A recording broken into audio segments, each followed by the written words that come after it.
Live from the Art Gallery of Ontario in Toronto, Business for the Arts presents the 39th Annual Business for the Arts Awards Gala. Now please give a warm welcome to Gurpreet Chana on the hung drum.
A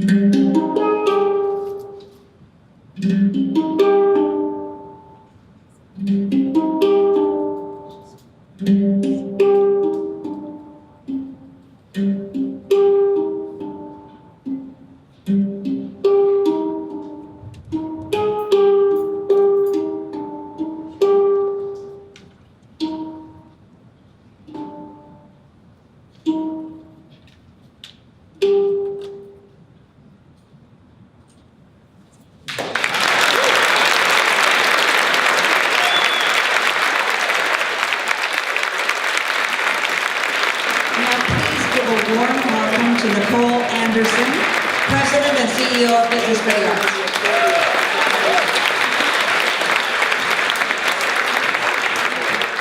Thank you. Gurpreet, where are you? Gurpreet Chana, that was gorgeous. Thank you so much.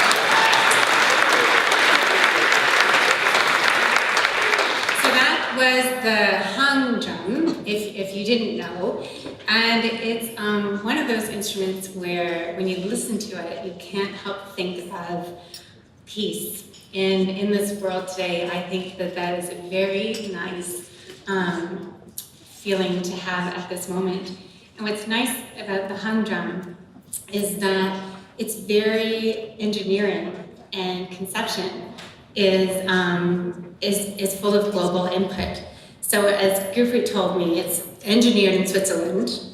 It reflects cultures coming together with elements of the African Udu drum, South Indian ghatam instrument, and the Caribbean steel pan.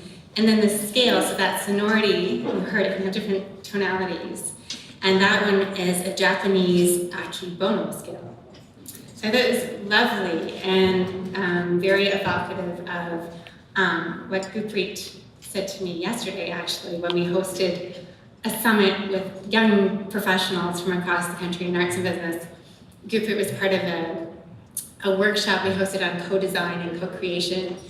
And his comment as a musician in the room was, music is that force that allows us to communicate across language barriers and communicate across different cultures. So I thought that was really lovely to have today. Thank you again.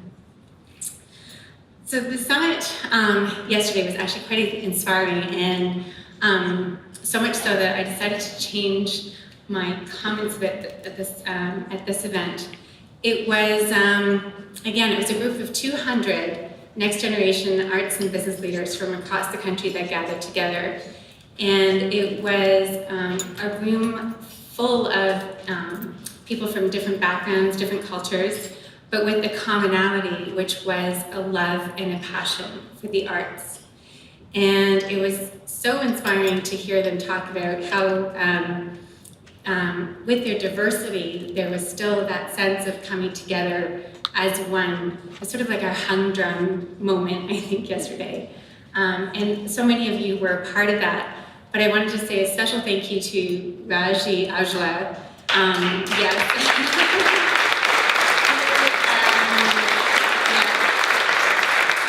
Who is our creative director, the mastermind behind yesterday and also today's presentation. And really, I think what was so effective about yesterday was the fact that it was led by our next generation leaders in arts and business.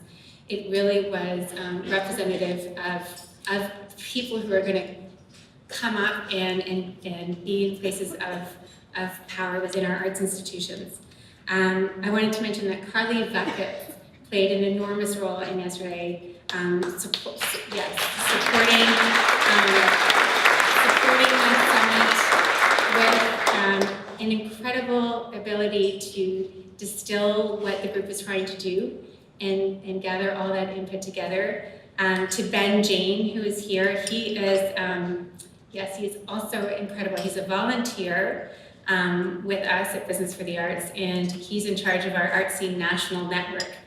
And this is a network of young professionals where we have a chair in all our cities. So in Montreal, we have Ariane Lee, Ariane Lee Smalcote, who has taken Montreal by storm and just brings hundreds of young professionals out not only just to go to the arts, but engage on arts boards, and mentor and be mentored, both on the artist side and the business side.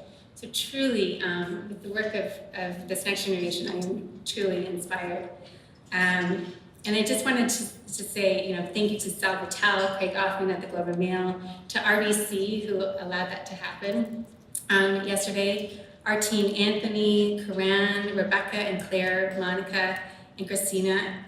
It really was a work of so many people involved, and it was inspiring.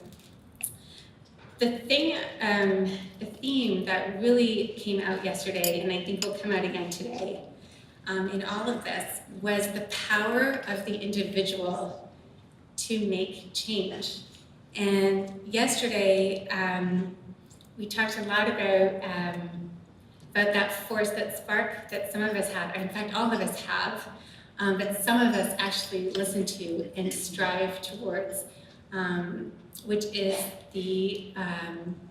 that gift of having an idea and making it happen. And some of our speakers talked about their challenges along the way in terms of getting there. And we heard from a Métis author, for example. His name is Jesse Thistle. And he talked about his triumph through struggle.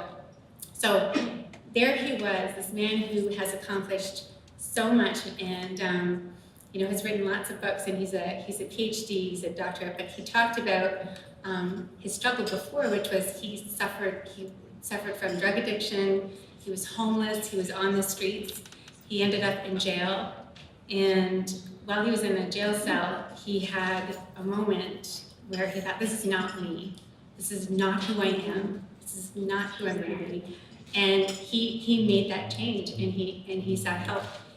And we heard from Mitchell Cohen, all of you know, the Daniel Spectrum in Regent Park, who, has built a veritable real estate empire through his work. But again, he didn't just focus on the success of what he's done. He focused on the challenge, on the struggle that he had to get there. And he talked about his own personal life, which was challenging, and how he turned that into helping others, and how that has made such a difference in his life. His big word was he wants to have social impact. That's what drives him. That's what motivates him. And that theme is going to continue tonight. You are going to hear this about all of our winners tonight. You're going to hear some video tributes where someone very high profile in this city says about one of our winners tonight, that man is unstoppable. He gets an idea in his head and you cannot stop him. It's that spark, again, that, Illuminato didn't just happen. It took leadership, right? And it was in a time of crisis for the city with SARS. TIFF doesn't just happen. It takes someone who says, I'm going to take this grassroots festival and I'm going to make it global. And people think you're insane at the time because we're a little hog town at the time, but we became global. That takes leadership. That is our spark. That is what makes us human, actually, is that ability to have, to listen to that spark and nurture that human creativity. So as I look around the room, and I was looking at the guest list the other day, and I just realized each one of you has done that in your lives. And I remember Gail Asper was up here 5 years ago, and she was receiving the Bovie Award. And again, she just launched the Human Rights Museum. She didn't talk about that success. She talked about the struggle to get there. And she said, she said this publicly to everyone, she said, there were some nights that I was in my kitchen crying because it was that hard. And yet she persevered. And each one of you have done that in your own way. So I say cheers to human creativity and let it be nurtured. So before I can...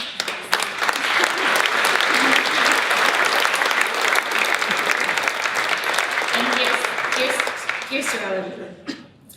So before I introduce our host for the evening now, I would like to begin by acknowledging the land on which we gather is part of the treaty lands and traditional territory of the Mississaugas of the New Credit First Nation, And together, I'd like to welcome you all to the 39th Annual Business for the Arts Awards Gala.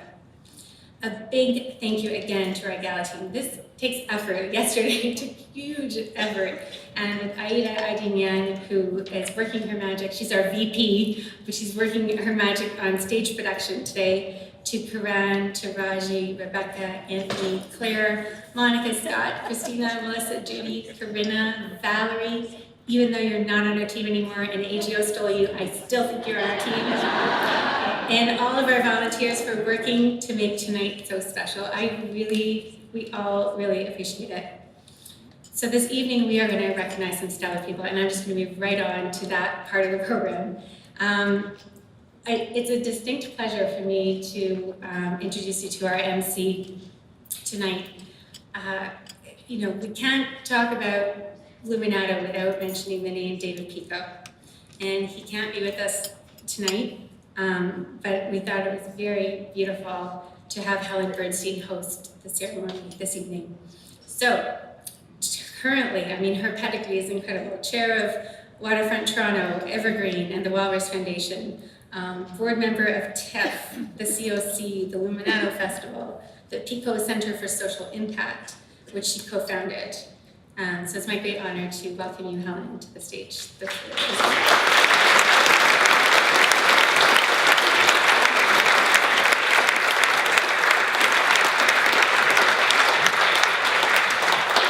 Thank you, Nicole, and thank you all for being here tonight.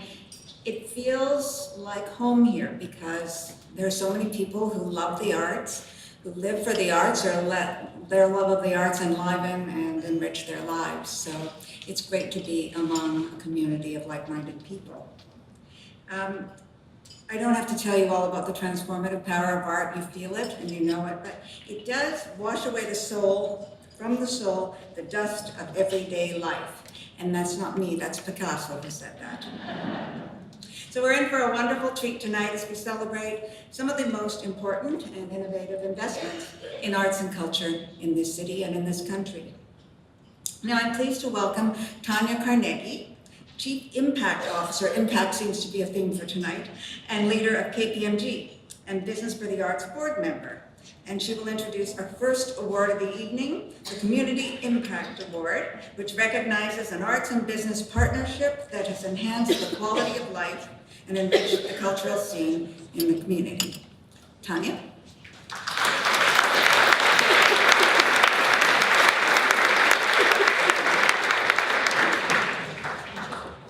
Thank you, Helen, and good evening, everyone.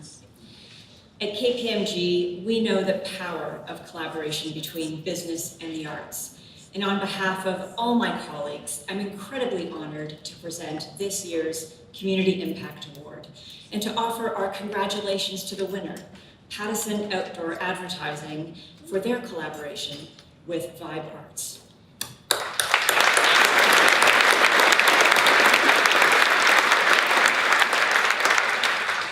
Vibe Arts is a leading community arts education organization that exclusively serves youth.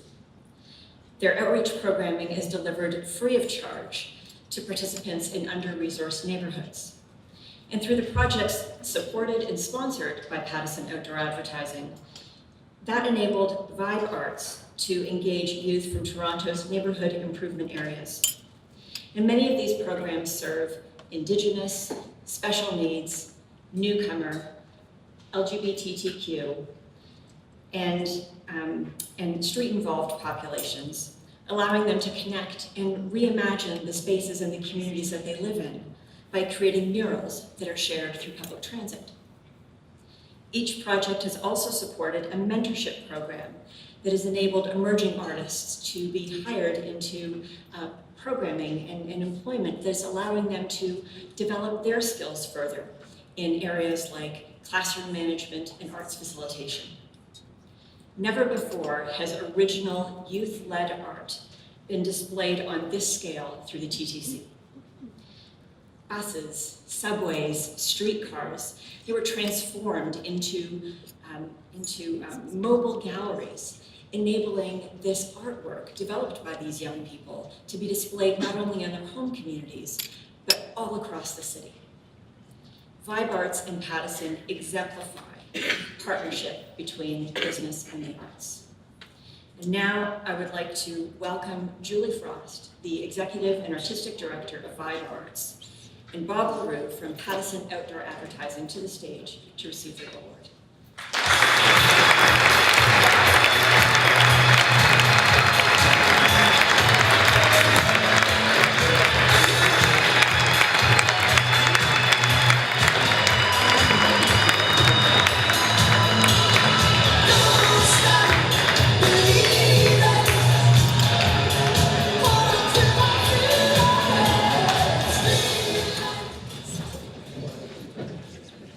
Thank you for that, Tanya.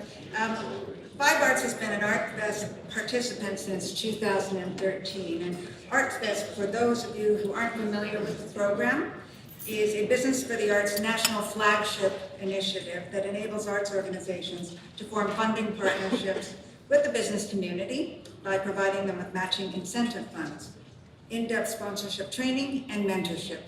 Clearly, it's working.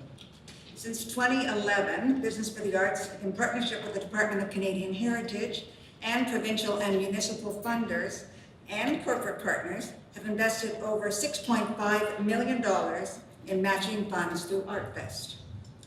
The support has gone to over 1,100 organizations across Canada and generated over $23 million in new private sector support. It's impressive. I'd like to recognize Mr. Ramsey Saad, Director General of the Department of Canadian Heritage, who is with us tonight somewhere.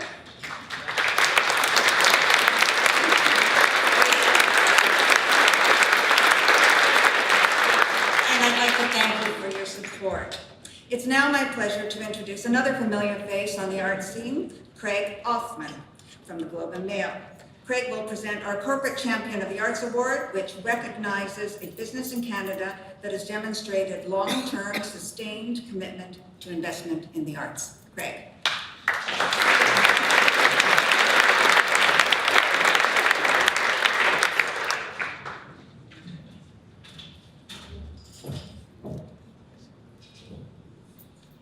I'm delighted to speak about the Corporate Champion of the Arts Award. This award recognizes companies that show outstanding commitment to the arts in Canada.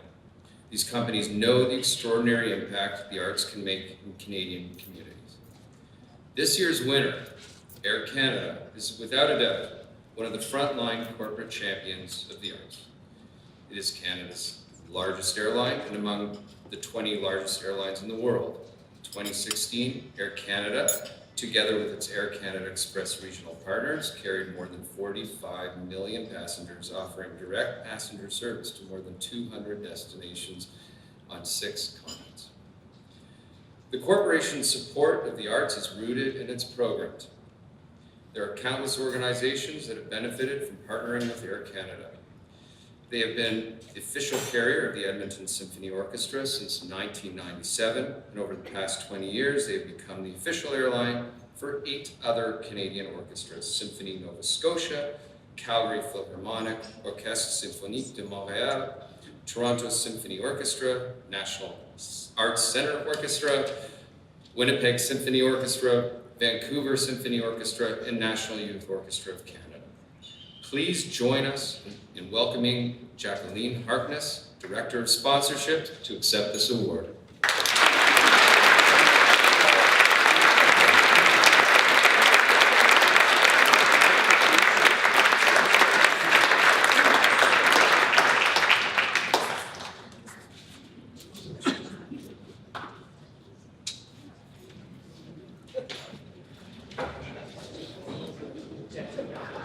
Congratulations again to Air Canada.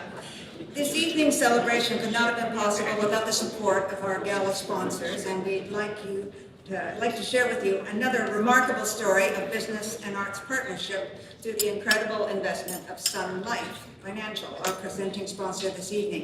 Let's cue the video. To honor Canada's 150th anniversary, we're expanding our successful Sun Life Financial musical instrument lending library program to more cities.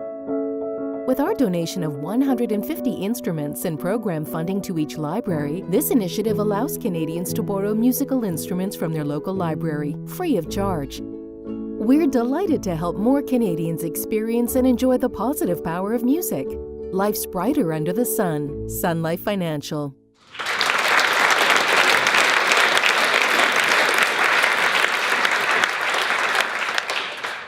All of our winners tonight have a clear commitment to the arts and to building a strong future for the arts in Canada.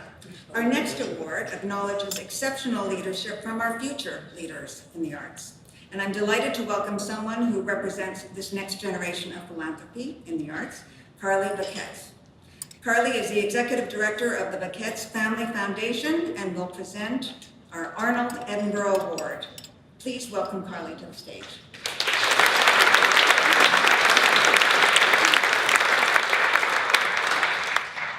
Thank you, Helen. We are pleased to be supporting the Arnold Edinburgh Award, and this award is extremely meaningful to me as it represents and recognizes the next generation of business leaders who are dedicated to volunteering their time, talent, and treasure to the arts. I believe the next generation of philanthropists are vital to ensuring the arts and culture thrive in this country. It is my absolute pleasure to announce Diane Aubin-Dallaire as this year's award recipient. Diane is an extraordinary, outstanding leader and has been recognized for her exemplary volunteerism in the arts. She is an avid supporter of community building initiatives and is a passionate arts ambassador. Chiefly, she is recognized as the much admired chair of the Southland Club, a thriving dynamic group of young leaders in the Ottawa region who are engaged in the performing arts through the unique events at the National Arts Centre and are helping to promote the arts in Ottawa. Diane is a former co-chair of Business for the Arts Ottawa-Gatineau chapter of Artscene, where she established a results-oriented outreach strategy that attracted business professionals and public servants to the Artscene program, as well as other cultural institutions in Ottawa. It has been an absolute pleasure to get to know Diane in the last few days and have been presented with her at the Arts and Business Exchange Conference yesterday, and it is very clear to me why she is the award recipient this year, well deserved. And so with that, we'll cue the video to see what others have to say about Diane. I think one word to describe Diane is brilliant. We nominated Diane because she's just been an extraordinary leader at the National Arts Centre for us. We have a group of young professionals called the Southern Club, and they get together and do unique events. And when I first met Diane at one of these events, I just thought, I need to get this person on the committee. I think anyone who speaks to Diane will instantly know she's unique. Actually, you don't need to speak to her. You just see her. She radiates, she smiles, she laughs. There's such a presence when she enters the room. She just exudes energy and happiness and a joie de vivre that I think is hard to find sometimes these days, you know? She's got a great zest for life, and it's infectious. She has incredible leadership skills, and she has a mandate that she's very, very proud of to grow the list of young professionals who support art, and I think she's done a great job at doing it. She has this passion for the performing arts, but she also has this real strategic project management side of her too. She has really specific goals, and she lays them out and she systematically works to achieve them. If we all knew why, there would be more Diane around. I think she has this special personality that makes her very good at bringing people together. I think 20 years from now, we're going to see that there's a new generation of people who love the performing arts. And I think she is laying the groundwork for that now through her work with Artscene and through her work with the National Arts Centre. She's someone who's really brought along young professionals who will then become great supporters of the performing arts. I love her strength, her character. I strive for that myself, and having that strong sense of purpose. Meet her, you never forget her, and you want to become a friend. And she's just an expert at what she does. I think in bringing people together, she makes it look very easy.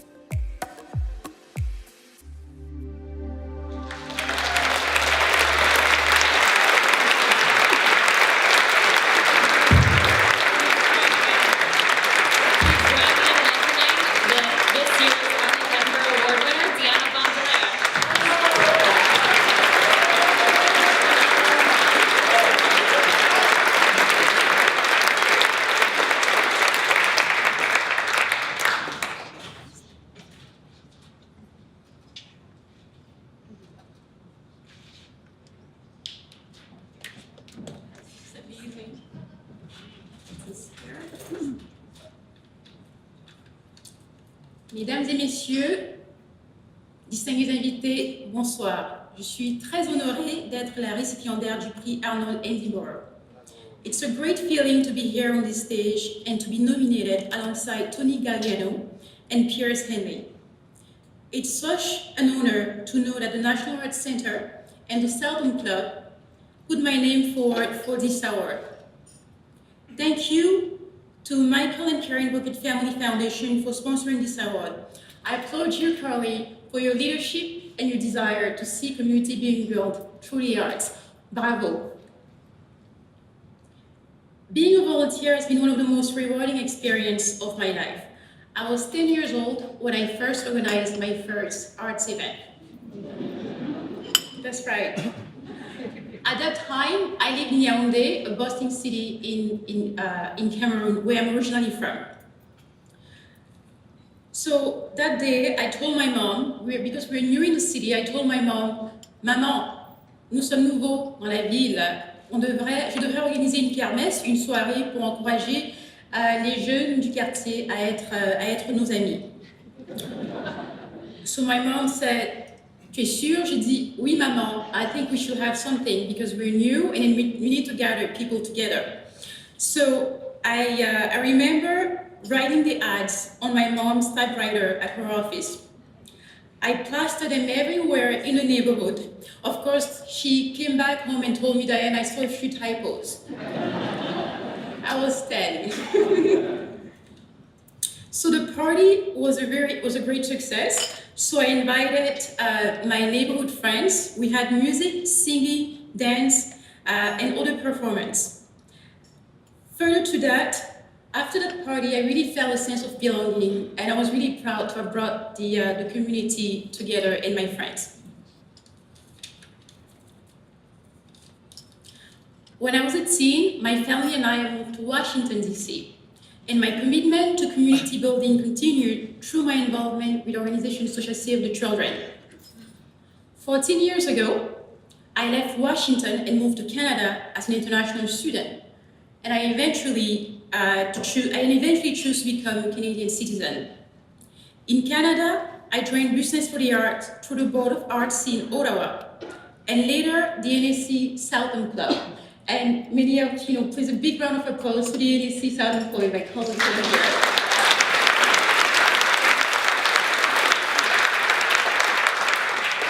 Through these experiences, I became a true believer in the importance of having business professionals support the arts. And then part of the perks of supporting the art is all to experience the wonderful Canadian arts and then to discover new artists, such as Robert Lepage, Lisa Leblanc, and much more. So thank you to Nicole Anderson-Bergeron and to your exceptional team at Business for the Art for your relentless commitment to bridge the gap between young business professionals and then the art community. I also want to express my gratitude to all the business leaders here with us tonight for your ongoing commitment to build a bridge between arts and businesses. Thank you very much for that. Finally, I'd like to thank the great Peter Endorf and his team at the NSC, Rosemary Thompson, who nominated me, as well as Mary Gordon and Carl Martin, who supported me throughout the nomination process. I also want to thank Gordon Harrison and Philemon, and my friends Serge Bellet and Amelia Silva for the endorsement letter. You've seen the video. That was actually my first time seeing those videos, so very well done to Raji and her team and then the people that put that together. I'm accepting this award for myself and on behalf of all of my current and past colleagues from the NSC Southern Club.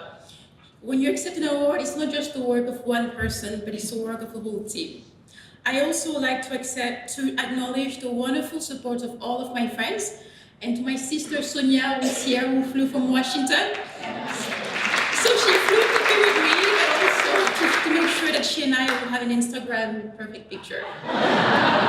Yes, that was one of her. She did mention that. And also I also like to thank my family and my mom and my wonderful son Samuel. Thank you so much. Merci d'avoir pris le temps d'être là pour moi.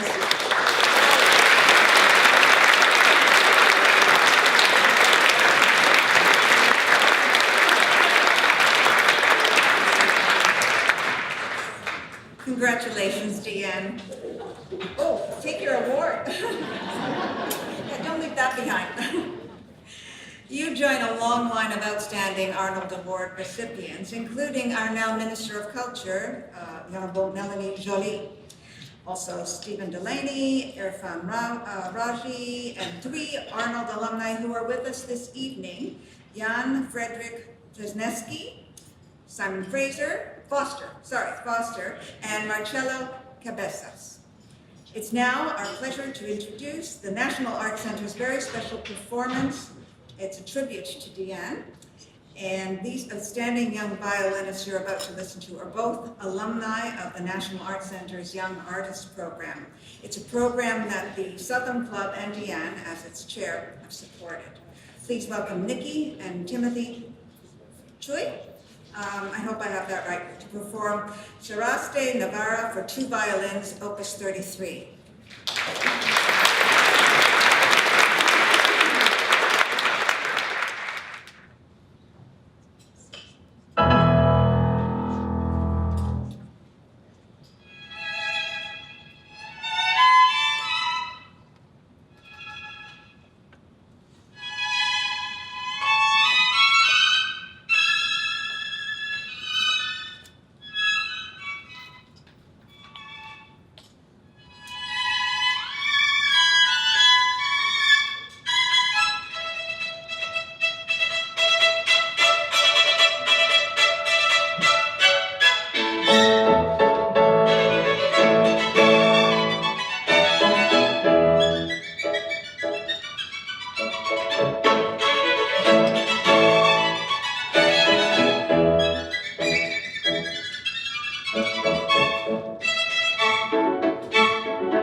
that was incredible.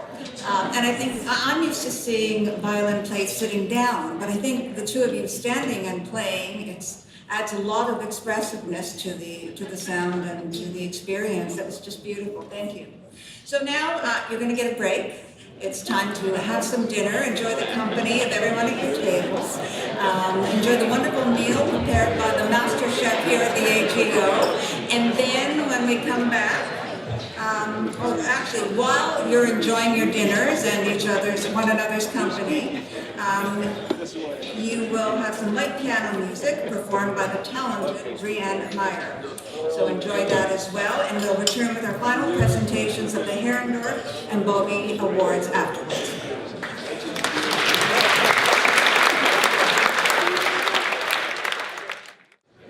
So I hope you enjoyed your dinner and the dinner company.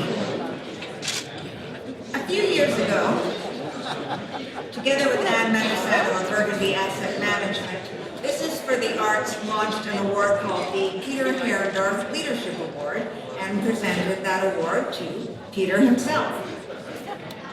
This year, it's our pleasure to welcome Anne Mattisano to the stage to introduce the award and present it. Anne?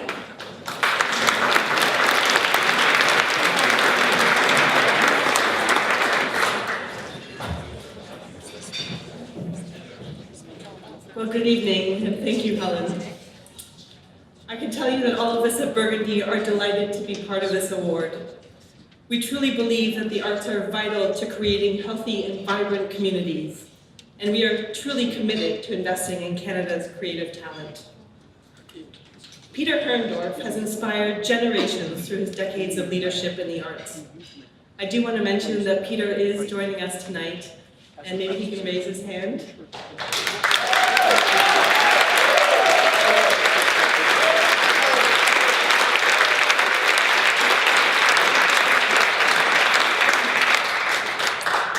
This award aims to recognize future arts leaders, the visionaries who share Peter's same passion and drive for nurturing artistic excellence in Canada. The winner of this year's Peter Herrendorf Arts Leadership Award is Pierce Handling.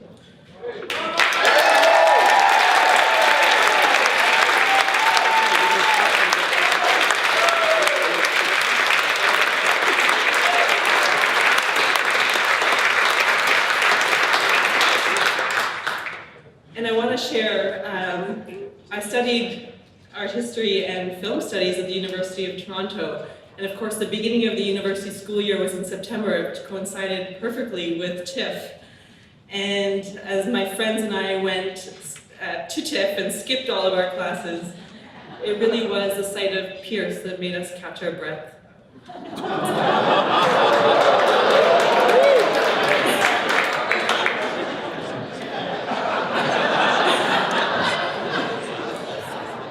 We have a special tribute video for Pierce created by none other than Adam Egoyan. Adam is, of course, an acclaimed filmmaker, a writer, a producer, and a Canadian icon himself. Let's cue the video. This is the opening shot for my very first feature film. I showed it to Pierce Handling on a rickety old editing machine over 30 years ago. I got this shot by placing my camera on a baggage conveyor belt at Pearson Airport. We just showed up and took the shot without permission. But now I needed Pierce's permission. I dreamt of getting this film into TIFF, especially because it was the very first year of a new program called Perspectives Canada. Pierce liked the movie, but needed to show it to his mentor, Peter Harcourt. I sent the print to Ottawa so Peter could look at it and got this message a few weeks later. It changed my life, and I've saved this cassette for all these years.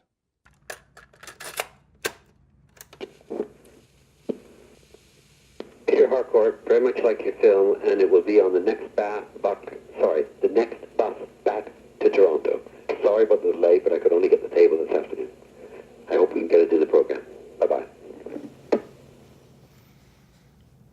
Oh, so amazing to hear Peter's voice. It takes me back immediately to 1984, the beginning of Perspective Canada, this kind of exciting moment in Canadian film history. There had been a dearth of good Canadian films, and suddenly there was this wave of young Canadian talent centered in Toronto. You were part of that, others.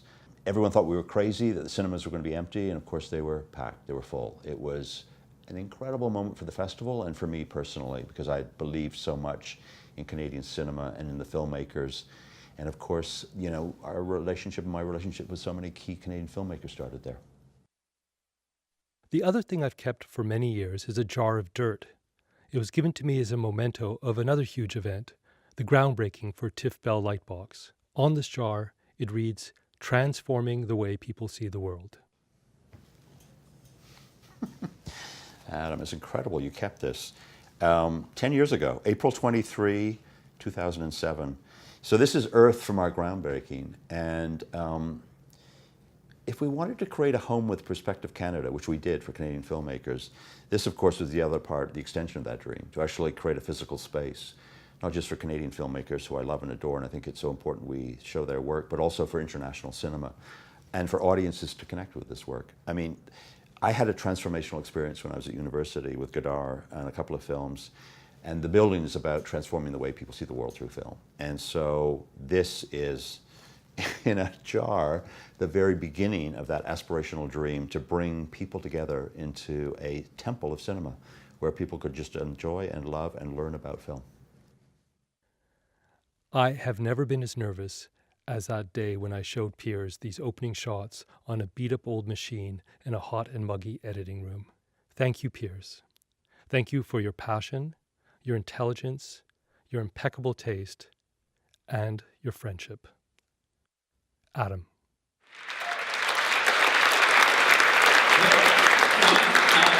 Just a second, Piers. Hello. I'm not Adam McGoyan.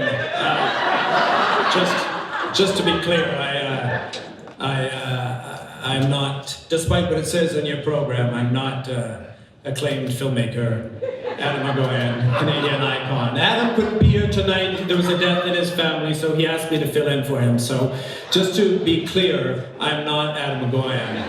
And I know you people at the front in the film business know that, but this is a business crowd, and I don't want to be complimented on that film after. So I am also an acclaimed filmmaker, I like to think. I've been in Adam's films. I'm often mistaken for Adam. I'm kind of the poor man's Adam McGoyan. Adam would have worn a tie, for instance. But I'm happy to represent him here tonight and speak on his behalf. So if you have any questions about his films or his career, as well you might, I'm happy to answer them. I asked Adam what he'd like to say, and he sent me a text. You can inform the public why I'm not there and say that I wish to thank Piers on behalf of the filmmakers he has supported.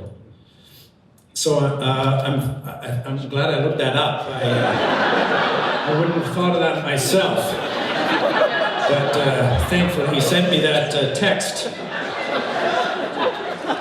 And I'm very happy to do that. And on behalf, there's a lot of filmmakers here, and on their behalf, and on behalf of all Canadian filmmakers, not just Torontonian filmmakers, international filmmakers, I'm happy to thank Piers. It's impossible to think of anyone better for this award, in fact. I don't know why, it's 3 years old, I don't know why he hasn't received it better. He received it earlier. And in fact, now that he has received it, I would like to recommend to the board that they just cancel the award. From now on. I know there are a couple of people here that thought they were in the running, but I'm sorry, it's over now, because Piers is a one, and I know I'm speaking from the arrogance of film, and maybe there's someone who's done a lot for ceramics or ballet. As far as I'm concerned, they pretty much nailed it with this one, so that's a pretty good introduction. Take that, Adam McGoyan. Okay. It is my honor to present the Peter Herndorf Award for Leadership in the Arts to our friend, Piers Handling.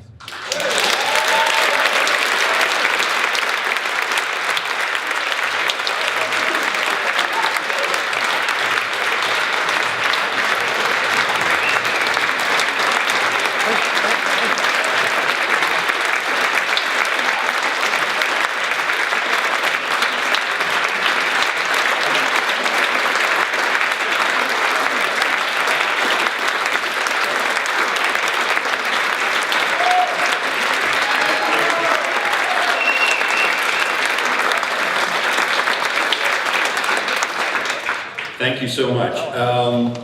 So we're going to, of course, keep you in the spirit of the evening. We're going to do something a little bit different tonight. I'm not going to make that traditional acceptance speech because Dawn is going to do some funny things with me in a second. But before we got to that, and I know I'm going to be upstage, so it's all going to be about Dawn. It's not going to be about me. Thank you, Dawn. I think it's the first time he's ever done that in his life. I just wanted to thank some people, and there's a lot of people actually here in the room today, and I just wanted to single them out.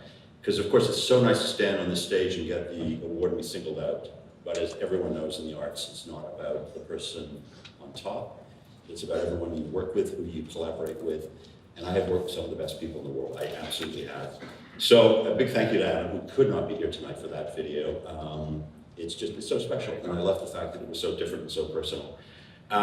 Peter Herendorf, just to receive a name in your award, Peter, and award in your name is so meaningful to me. We fought many battles together, but the grace and wisdom and sheer humor you bring to the job, Peter, is just so staggering. And it's been a pleasure to see you and work with you and be with you and go to art summits and just being inspired by you. Thank you, Peter.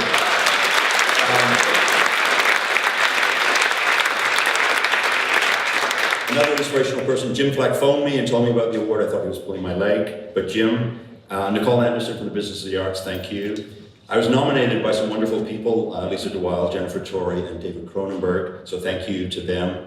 And I'll preempt, there's going to be a wonderful musical performance after Donna and I do whatever, our little two-hander together by Jean Lamont and Tafel Music, who I feel so close to. I was on the board, and they are absolutely superb. And thank you so much, Jean, for coming with your musicians to grace us with your presence. Many of my board chairs are here tonight.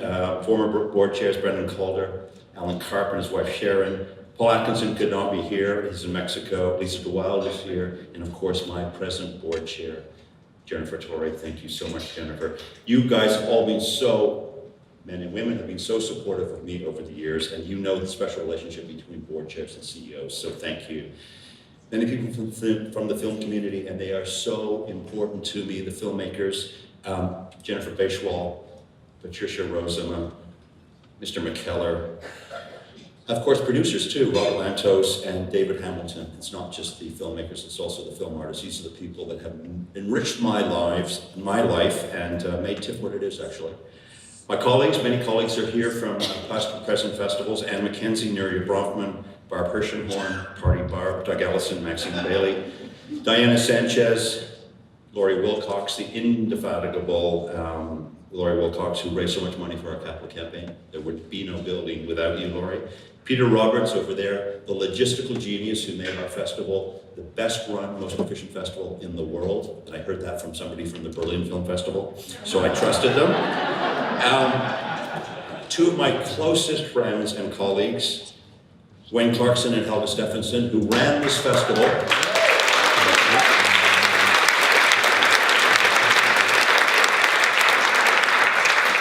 They laid the foundations, they really did, and I just continued their work. They were superb people to work with. Some of my closest friends were still the biggest pals in the world, all three of us, and having Wayne and Helga here tonight means so much to me. My family, my niece Bronwyn Handling is here. My life partner, Federica Foglia, is here. Federica, thank you so much for being with me and dealing with my craziness. And now I'm going to embarrass two women who have been pillars in my career, absolute pillars, and I'm going to embarrass them, and I'm going to actually ask them to come to the stage because they should share the stage with me. Suzanne Weiss, who was the managing director of the festival for a number of years, and Michelle Mayhew, who's been the managing director and CEO of TIFF for almost 20 years.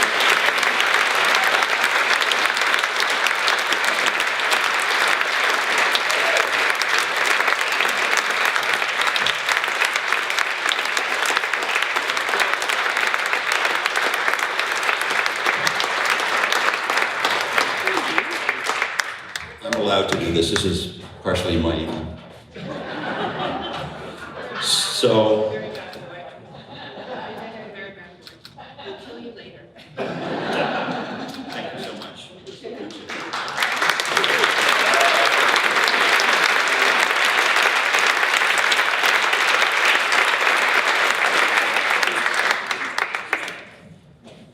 And finally, my fellow award winners, Deanne and Tony, it's a huge honor to share the stage with you.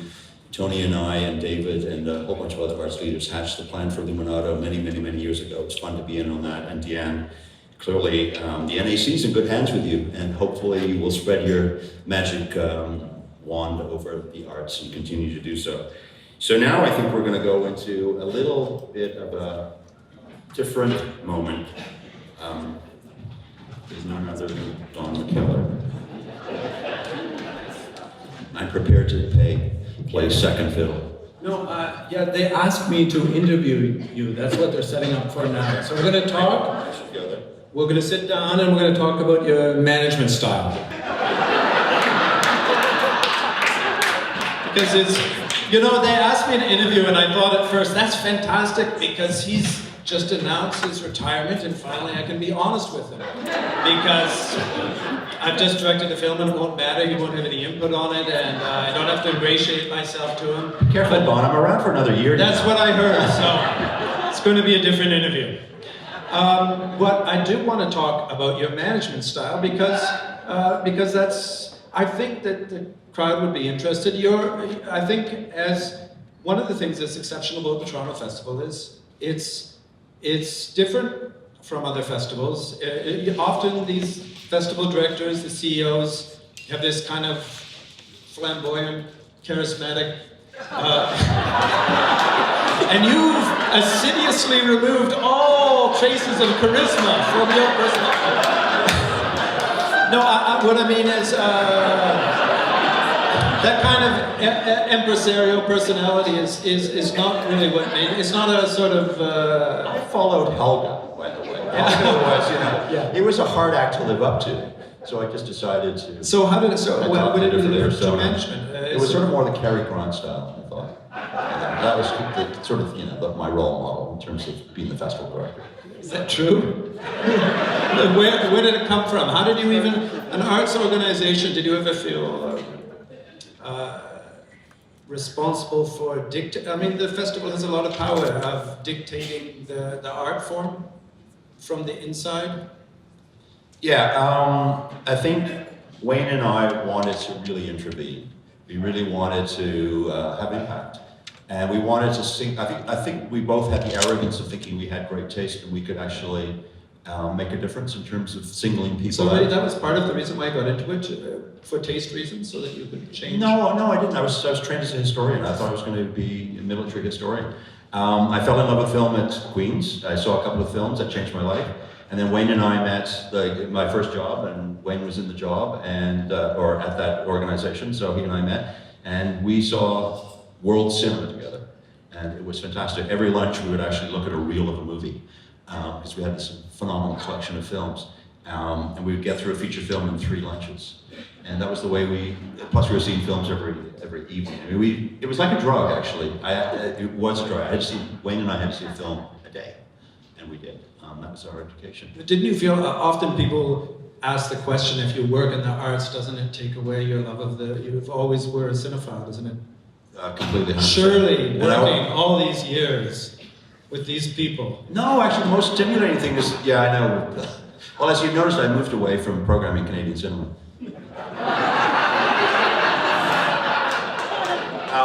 Yeah, I got more interested in international film after starting. No, I always wondered if that passion was going to disappear, but it never has, and I'm still as excited about and challenged by and love to go into screening rooms around the world where you're seeing films from new filmmakers and doing what you're going to see. It's really exhilarating, it's extraordinary. Apart from the fact that you're supporting so many, now of course, established filmmakers like yourself and Patricia, Adam, David, Jennifer, films that David Hamilton's made and Robert. Just to be a part of that has been the most extraordinary experience I can imagine anyone having. I mean, I do think, and many people say, I've got one of the best jobs in the world, and I agree with them. Not anymore. What are you going to do now? It's it's funny we're talking about TAFL music, and I know you love opera, for instance. Did you ever feel that you should have just done an opera festival instead? Oh, many times. I sing in the shower a lot. What are you going to do now? What are you going to do now that you don't even get free tickets to movies anymore? Well, Alice isn't here, but Michael Kennedy is. So Michael gives me one of those big cards, or whatever you call it, fat card. So he's giving you a golden permission. Yeah, and Mike Kennedy is the power actually in this room when it comes to free. But how people always say the business side of the festival has taken over at TIFF, and it can't endure with that sort of special festival anymore. What is your message to these business arts leaders about how to grow an arts organization and still preserve the integrity that I do think TIFF still has? That's a tough question. I think, of course, you have to remain authentic as an organization, and I think the authenticity has been there from the beginning. I mean, when Bill and Dusty and Hank started it, I think they were very brave and very bold in terms of the vision. And who in the hell at that point in time would ever have thought that a film festival would have added as much to a city, to a country, as it's added? I mean, people thought they were crazy at that point in time. They went into debt for the first 2 years. But that sense of, I mean, they were clearly visionary and they caught a moment. But I think that any advice I would give, I guess, to the business community is support boldness and support people who are really bold and daring. I think virtually everyone involved in the arts, of course, you have to be bold and daring to do what you're doing. Yeah, all of my colleagues are. So that boldness deserves support. And when you see it in this country, continue to support. Whether there's an artist who's being bold and adventuresome, and look at Patricia's first film, look at your first, shorts and features. Thank God, they're so alive and wonderful. Jennifer's first documentaries too. So it is about supporting, and Robert's made some extraordinary, I mean, you should see his first feature film as a producer, which nobody in this room would have seen, but I've seen. And Robert may not even admit to the fact that he produced it. But it was a very good film, actually. Gilles Carle was the director. We've got off great. They gave us 5 minutes to talk. Yeah, exactly. But no, it's for business leaders, support authenticity in the arts, the authentic artist, the authentic organization. There's so many of them in this room. I admire every and each one of you who has committed all of your life work into the organizations that you run and work for. And being a part of the arts community for me has been extremely rewarding. What will your parting words be to your colleagues at TIFF about the future? What will be your inspirational? You studied military history. It was a big dream, I think, TIFF. It was, I said, which I missed. You studied military history, you were saying. What's your address to the troops as you... It's a hell of a challenge, John. I always said to Peter, it was like going to war. Every time the festival started, I used to work at TIFF, so let's hear your my parting rousing my speech. Parting words of wisdom in terms of fight the good fight and stuff like that. I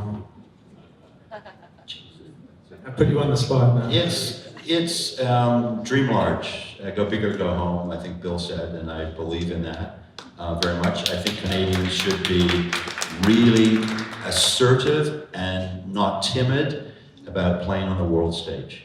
And that was the great thing that the festival allowed me to do. I think that's incredibly true, and that's really your legacy. It's funny, the festival, we always joked about world conquest. We did, we sort of said, it was like world conquest. I mean, we wanted to be the best festival in the world. It was as simple as that. I mean, it shouldn't be North America, it shouldn't be Canada. It was like, we wanted to take on Canada, we wanted to take on Venice, Berlin. Not that we, in the arts scene, perhaps shouldn't be that competitive, but we were extremely competitive. I think every single one of us, and so many of my colleagues here around the room, we just joked about it. It's like, yeah, we talked about it in our strategic planning retreats. It was world domination, I guess, was the word I used. I honestly think that that's what's unique about you, and I was hoping you would say something like that, because it's your passion for film, which we know, and your sort of diplomatic skills, and these things I think of as Canadian attributes, but also your incredible ambition, I think, that is really inspirational and something to learn about this festival. Helga drilled that into me. the ambition, but no, I think we were all, Wayne was competitive. Wayne and I, extremely competitive people. And thank God for that. So, on behalf of filmmakers, I think I'm going to have to wrap this up. Thank you. Thank you. Thank you so much. Thank you. Thank you, everyone. Thank you so much. Let me publicly also, because it is almost his retirement, thank you for all your years of service. Thank you. Mr. Mercado, thanks a lot.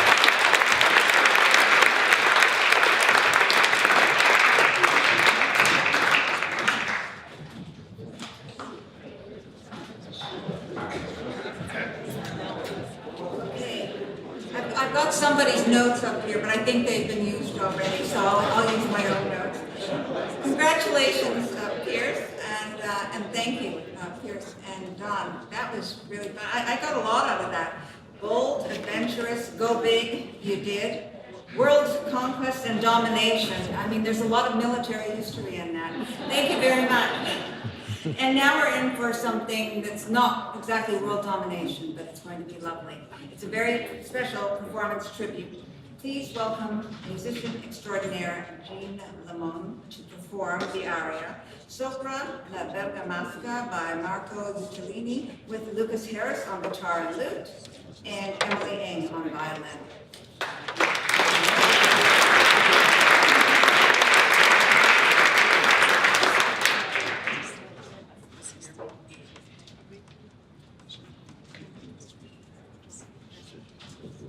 I'm not supposed to speak, so I'll be extremely brief. I just want to congratulate Piers and thank him.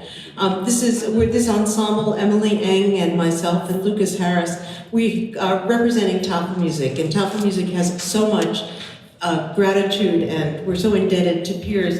He was so important to us at a period of very difficult transition around 2000. And he was the one who taught me, as an artistic director, to keep my eye on the ball, on the big picture, and when things get kind of difficult, to remember the strategic plan. What's your goal? Where are you going? That's the only thing that matters. Don't let the rest of the stuff get you down. So for that, I have a great deal of gratitude to Piers. And we're just going to play a little fun dance for the moment, to celebrate the moment.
left something up here. Is this your award? Okay, would somebody give Pierce his award?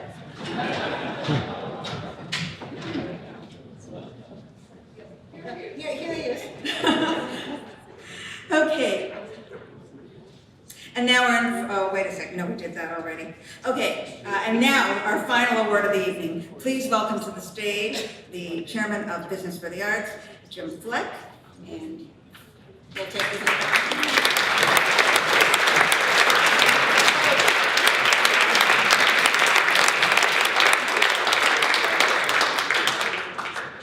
Well, it's been a great evening. I particularly want to thank the committee for these wonderful decorations that fill up so much space and look so grand. In fact, if you look under your bread plate and you have a red star, you can take home one of the big inflated balloons.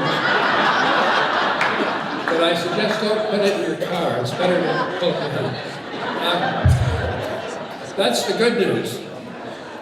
The bad news is that I'm here. I didn't have to go somewhere else tonight, so we won't be able to get Don McKellar to replace me. On the other hand, I'll be briefer.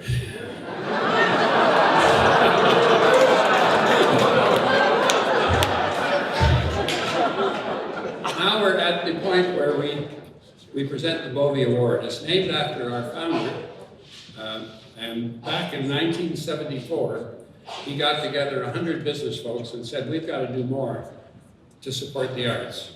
They're so important to our community.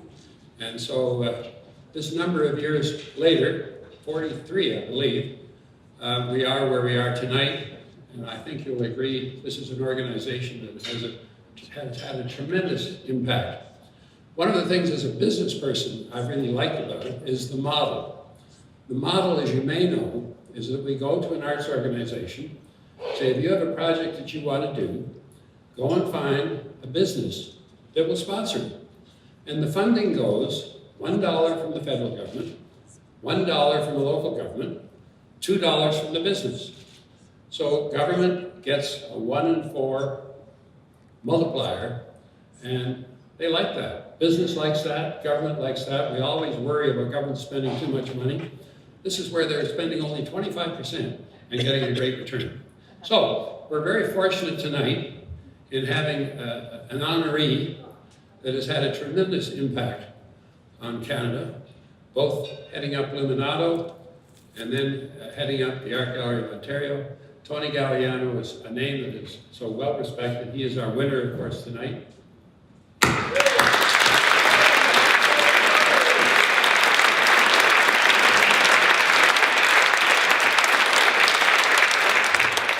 Let's go to the screen.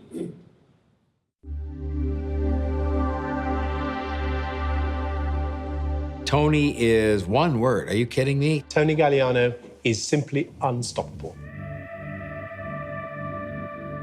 Tony's worthy of this award because he is first and foremost a city builder. The most passionate sides of Tony I've seen in all the 2 years I've been with him are when we talk about city building. That's the motor that drives him. He took what was a small print shop that started in his father's basement and turned it into St. Joseph's Printing, employing thousands of people and responsible for some of the most important publications of printing work in the country. He was part of the AGO transformation, and he was part of the foundation of Luminato. I think in 20 years' time, people will still think that the Geary development of the AGO is a masterpiece. It's an absolute masterpiece. I also think Luminato will by then be a global brand like the Edinburgh Festival, like Sydney, Hong Kong. And I think people will remember the very difficult birth it had, the complex birth, coming out of a Toronto that was really challenged by SARS. There was also happening here the largest construction period for arts. There was a new opera center, there was a new ROM, and what Tony and David said is we need to put some software around the hardware. The metaphor I keep hearing as a newcomer is the lights have gone out, and this festival was designed to help turn the lights back on. We've all celebrated the good times with Tony, but some of us have also experienced more of the tougher times, and particularly when co-founder of Luminato, David Pico, passed away. David was a big loss to the organization and to the community, but Tony stepped up in a big manner and brought Luminato to its next phase. So I think 20 years on, when Luminato has an even bigger world profile than it has today, people will remember the two men who founded it. You know, when you see people like this who work so hard, not just at their jobs, but then they give an entire second career to building up the communities in which they live, you're just amazed at this. And I think he does it out of a genuine love. Tony is very persistent. Tony gets something in his head, there's no stopping him, and either follow or get out of the way. And that is a trait that I think has allowed him to do so many great things in life. His family came to Canada with virtually nothing. And I hope what people can learn from this is everything is possible here. You may come here with almost literally nothing. And it's the kind of community and the kind of society and the kind of country where you can do extraordinary things. And that's a cliche for lots of countries. I think it really is true here in Canada. And I think his story is a wonderful demonstration of that. Tony, the Edmund C. Bovey Award for Business and the Arts is for someone who's accomplished in business and made a huge contribution to the arts. And they're interconnected. The success of business relies on a strong arts community and vice versa. You've done both. You've built up a family business in a very proud way, and you've made an immense contribution across the arts. And for that, you are a deserving recipient of this award, and I just say congratulations and thank you.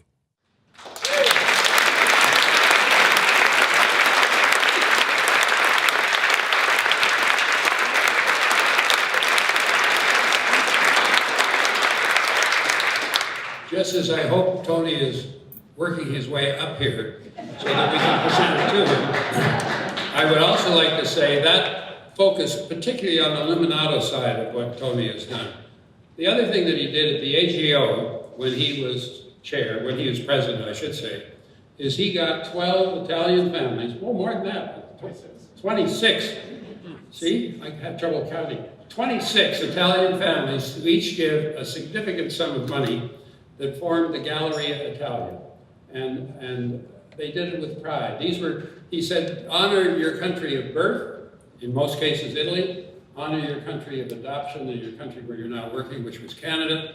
And it was just an amazing effort and just how marvelous in which he organized and brought that group together. So Tony, I just want to add that little bit from my personal knowledge at the AGO. Come on up, please.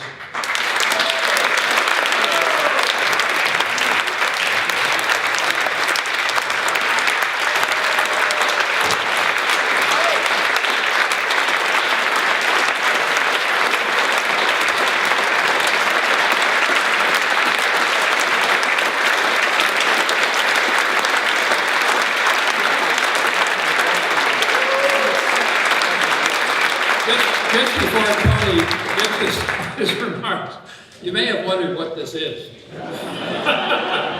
It's a malleable piece of metal, and you can build your own. You shape it into whatever you want to shape it into. Thank you, Jim. Okay, so thank you, Jim, for your kind introduction and for the Edmund C. Bovey Award. This award that is much more meaningful coming from someone I greatly respect who's done so much for the cultural life in our country. Thank you, Jim. And Helen, you've been my sister for the last 14 years, really from the day we met. And you've been a full partner along with Lucille Joseph, Peter Herndorf, and others on this amazing journey we've shared together. And this evening, I want to particularly thank you, Lucille and Peter, for your unconditional support and the wonderful partners you've all three been to me. I congratulate all the award recipients this evening, but especially my good friend, Piers Handling. Piers has been at the center of every significant development in the arts in Toronto for decades, and he is enormously respected by everyone I know. His only fault is, if you ask him for a favor, he does not know how to say no. I consider myself fortunate to have my friends at Luminato, starting with Anthony Sargent, and my friends at the AGO, starting with Maxine Granowski-Gluskin, and two men that I admire to no end, Gary Slate and Tony Graham, all collaborate together to nominate me for this award. I thank all of you very much. The fact that you all accomplished this behind my back still baffles me to this day. The tribute video was really precious, and I'm very grateful. In addition to thanking Anthony Sargent and Tony Graham for the role you both played in making the video precious, Let me thank also Mayor John Tory for appearing in the video, and let me thank him further for dedicating every ounce of passion and ability every day for making Toronto better.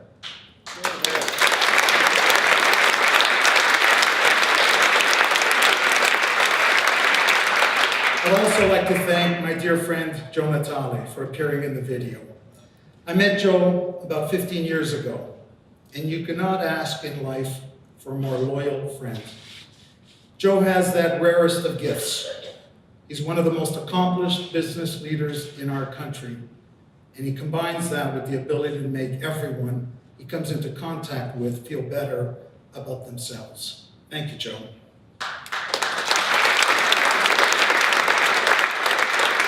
And I'm blessed to have a true partner in life, my wonderful wife, Lena, and we're blessed to have 3 children that we're extremely proud of. Yes.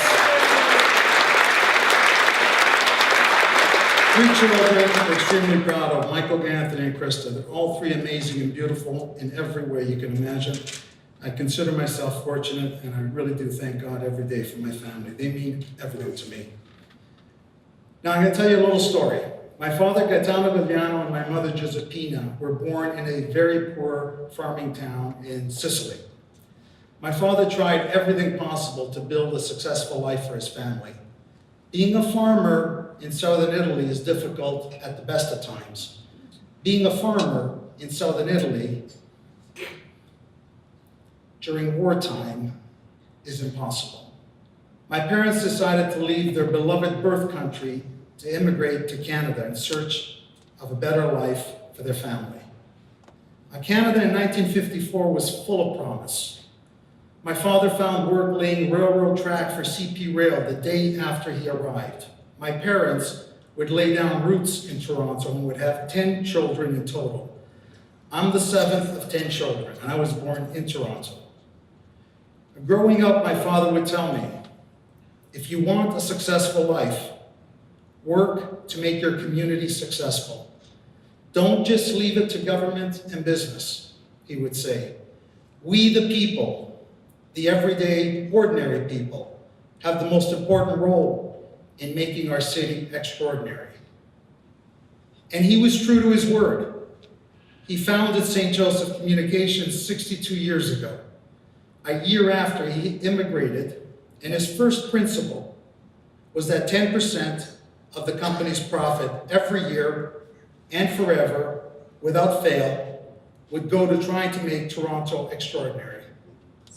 You see, the company that my father started in the basement of his home has over the years supported dozens and dozens of charities and worthy causes, all focused on trying to make our city better. My father experienced firsthand what it was like to try and live a successful life in a city that was not successful. It wasn't about to happen again. So it was with that backdrop in 2003, when Toronto became the epicenter globally for the outbreak of SARS, that I saw for the first time in my life our city, Toronto, in the dark. The World Health Organization issued an international advisory warning the world to stay away from Toronto. CNN declared to the world that Toronto was synonymous with disease and death, and the world stayed away. Toronto was on its knees.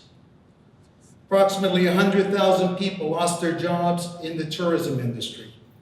Toronto hospitals struggled to cope with the SARS epidemic. Dozens of people lost their lives. Everything changed for our city and its citizens in an instant. I remembered my father's words. If you want a successful life, work to make your city extraordinary. Don't just leave it to government and business. We, the people, the everyday, ordinary people, have the most important role in making our city extraordinary. It was at that moment that the idea to launch a global arts festival in Toronto came to me. In my mind, the world needed to see what Toronto was really like, and there was no better way than by asking our country's finest artists to collaborate with the top artists from around the world in an annual multi-arts festival that would light our city up for everyone, everywhere to see. It was then that I was introduced to David Pico. David was the pinnacle, the very definition of a true city builder. Every ounce of him was dedicated to making Toronto better. At the very first meeting, David and I committed to doing everything possible to try and make a difference. And we committed to working with government, with business, with arts organizations, and with so many amazing people, many of whom are here tonight, to launch Luminato.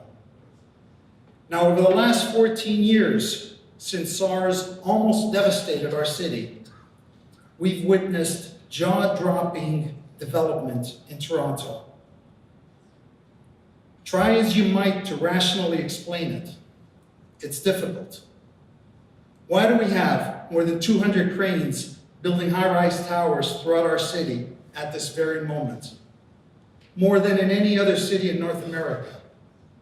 Are our business people and bankers that much smarter than in every other major city in North America? Are our politicians that much more competent? Well, both our business people and politicians are excellent, and they play a vitally important role, but no, that's not it. So what is it? It's we the people, the everyday, ordinary people of the city of Toronto. So many who are engaged in doing extraordinary things. It's all of you here tonight, and many of your fellow citizens. Toronto's at the early stages of what I believe will become a movement where the majority of our citizens become engaged in city building. And the end result becomes nothing short of spine-tingling. I can't tell you how many times I've been stopped by people asking me why I co-founded a Global Arts Festival. They would say, if you wanted to make a difference and help the city, there's so many ways. Why the arts? Well, I would tell them, I didn't choose the arts. The arts chose me. I know every one of you here tonight has had your lives improved through the arts. We've all had moments when hearing wonderful music, reading a book, experiencing a particular play or film, or taking in a sculpture or painting inspired us in ways that are impossible to describe and stimulated new ways of thinking about the world. And I know many of us have had our hearts quicken and our eyes widen and our disbelief suspended when experiencing an amazing Robert Lepage 9-hour spellbinding play, or listening to Joni Mitchell or Leonard Cohen's song, or hearing Gore Vidal read a passage from one of his iconic books, or when we discover for the very first time majestic architecture like the Hearn. As if that's not enough, this is why the arts chose me. Steve Jobs, the founder of Apple, said it best, and I quote, "It's in Apple's DNA that technology alone is not enough. It's technology married with the arts, married with the humanities, that yields us the results that make our hearts sing," end quote. Steve Jobs has made all of our hearts sing, and Apple is not just about technology. There are tens of thousands of technology companies, yet there's only one Apple. It's technology married with the arts and with the humanities that gave way to Apple, the most successful company in the history of the world. The arts chose me because if you want to live the most successful life you can in the most extraordinary city in the world, the city's DNA needs to be great numbers of everyday, ordinary citizens that are engaged in building an extraordinary city married with a celebration of the arts and care and respect for humanity. And trust me, when that happens, all of our hearts will sing forever and a day. Thank you all for this great honor you've given me this evening. Thank you very much.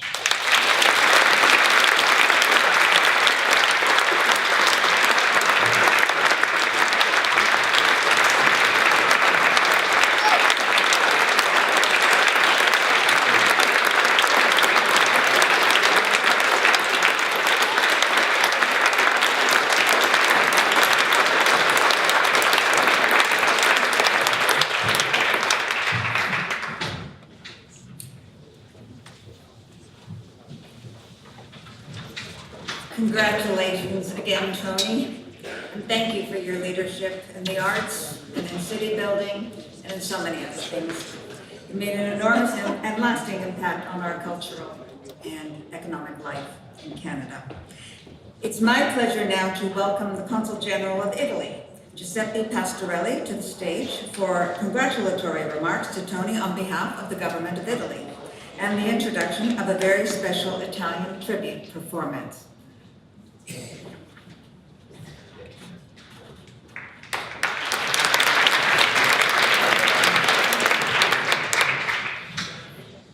Tony, on behalf of the Italian government, I'm so happy and proud to present you our warmest congratulations for this very prestigious award.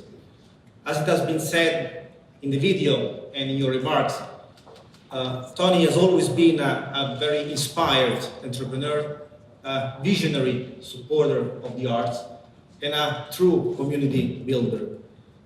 Galleria Italia, Tony, is a clear example that unity within a group, and I mean the Italian Canadian community, can make a difference. So I wish we will be able to write together the second chapter of Galleria Italia, and Stefan, to fill this place, to fill Galleria, and to fill the museum with Italian art. That's the next mission that Tony is going to work on.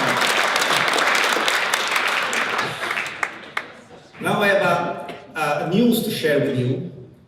You all know that Tony is a busy man, but you also listen from him how proud he is of his origin, of his country of origin. And finally, managed to do his homework. So he finally put together all the documents that are required. So I'm now happy to announce for the first time that Tony Gagliano is an Italian citizen as well.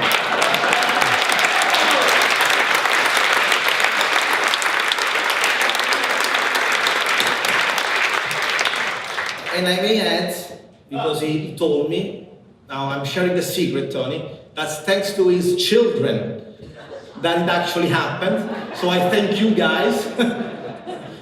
And that's important when you pass from generation to generation, to keep that bond, to keep that link to the motherland. It's very important. We spoke also about boldness. Piers mentioned boldness in an artist, and I wish to present a very bold artist. He was a singer in La Scala. He decided to quit La Scala and follow the love of his life. He came to Canada. For the first years, he did many jobs not related to art. But then the passion was within him, and he found a group, Vesuvius Ensemble. Vesuvius Ensemble is a group who's dedicated to preserve ancient Napolitan and Southern Italian music. So it is with great pleasure that I introduce you Francesco Pellegrino and Lucas Harris.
quanta pizza, pizza e pizza, muccatora quanta pizza, muccatora recamata, muccatora recamata, muccatora recamata, la cittadina si è innamorata.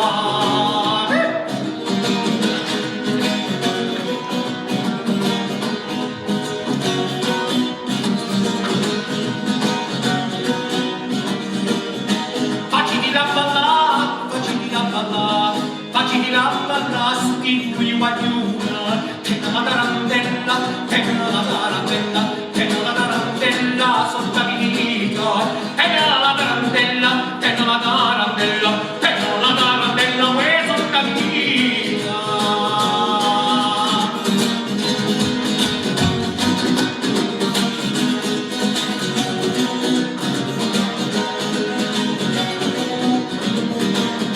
Santo magari è stata buona, santo magari è stata buona, avanna venga zita, avanna venga zita, avanna venga zita, non che vengo con l'umanità, avanna venga zita, avanna venga zita, avanna venga zita, non che vengo con l'umanità.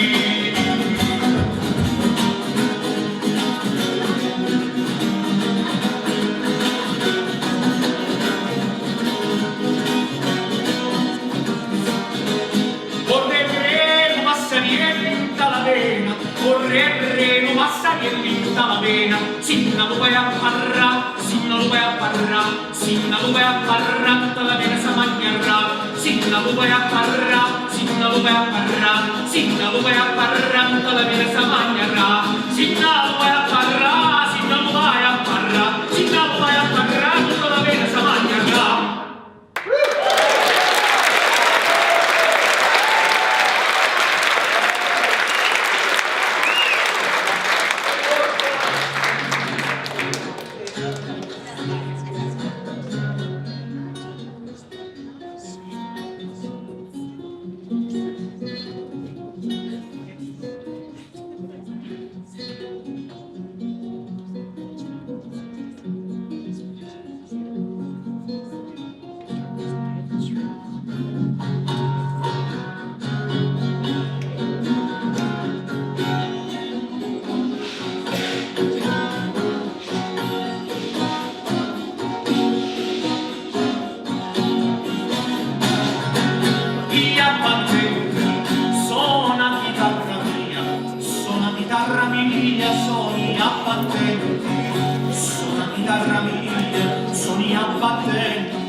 I colpi giusti lo suona l'unità, i colpi giusti suona chitarra mia, i colpi giusti suona chitarra mia.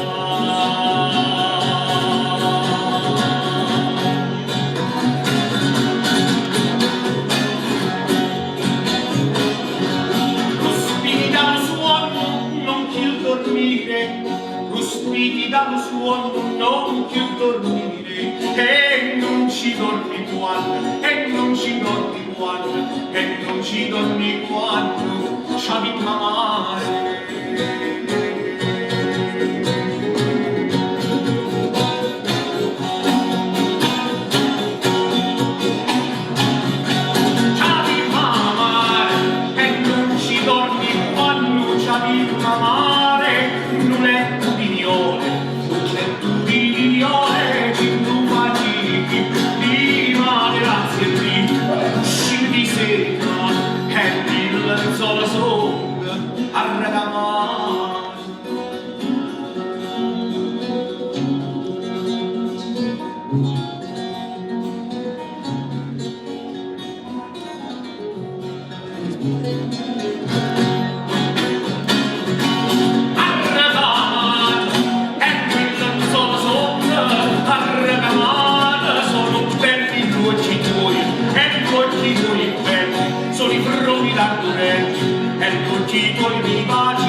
battenti, suona chitarra mia, suoni abbattenti, agli abbattenti, suona chitarra mia, suona chitarra mia, suoni abbattenti, suona chitarra mia, suoni abbattenti.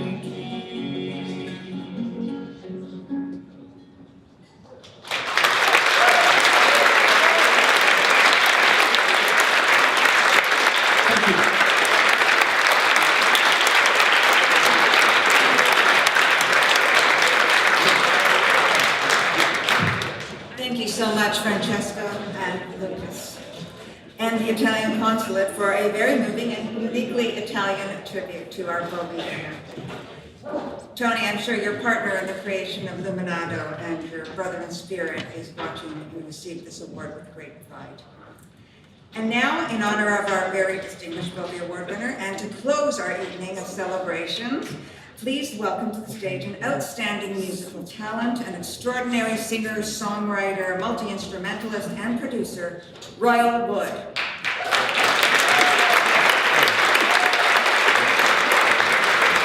Royal will perform a special tribute to Tony and celebrate all our award winners this evening. I should note that Royal performed for Luminato in 2012 as part of the Rufus Wainwright Songbook lineup, a concert in the Festival Hub in David Pico Square. It's like a family reunion. Well, thank you very much. It's true. I guess I am deserving. I've headlined Southern Hall at the National Arts Center with the Symphony Orchestra. I've headlined Luminato. I fly Air Canada. I have elite status. What else? I'm a member of AGO. So it is a privilege to be here. Are you guys exhausted? Everyone doing okay? It's shitty outside. So this really is the place to be.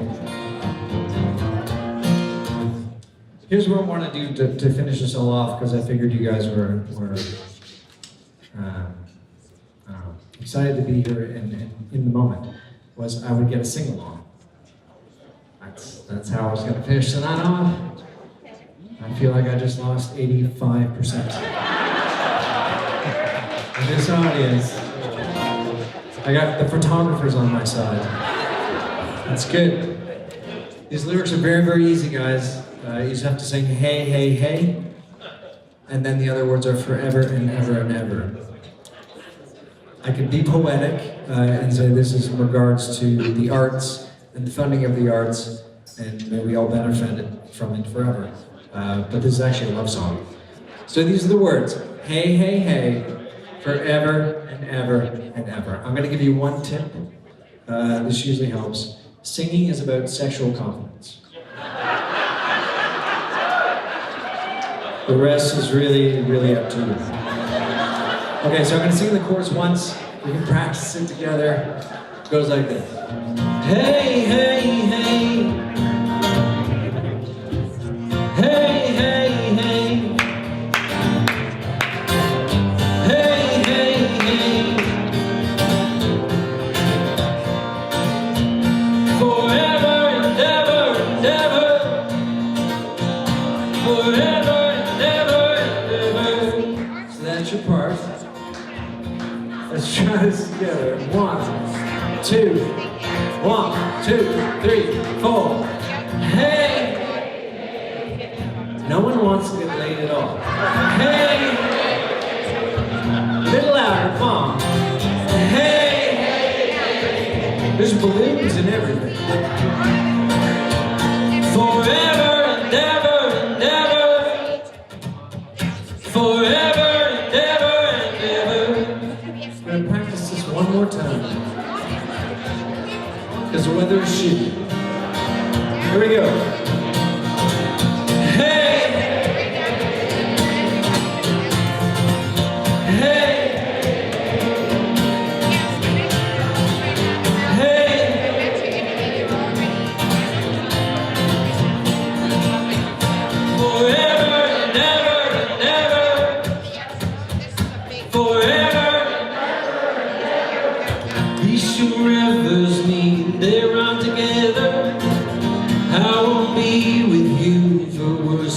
better. We'll keep traveling long as the sun lasts, 'cause my views are made of marriage romance. When the stars fade to black, light will say, here we go everybody, hey, I wanna run with you. So let them call us fools. I sing this song to prove forever and ever and ever, forever and ever and ever. It's fantastic. Waited for so long, I didn't notice. Was lonely for someone I didn't know yet. Now I chase the moon to the horizon. You were still the one I got my eyes on. When the stars fade to black, light will say, here we go. Hey, I wanna run with you. So let them call us fools. I sing this song to prove forever and ever and ever, forever and ever and ever. How was I to know? How was I? How was I? When this life would go now, forever. Hey, I wanna run with you. So let them call us fools. Hey, hey, hey. I sing this song forever and ever and ever. Forever and ever and ever and ever. That's the last one.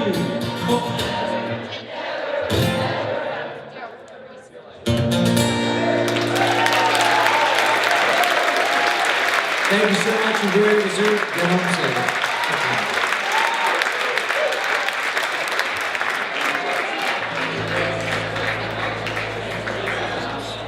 Thank you so much. That's a great performance, and what a wonderful evening. And yes, we have come to the end, and so on behalf of Business for the Arts, I want to thank you very much for being here.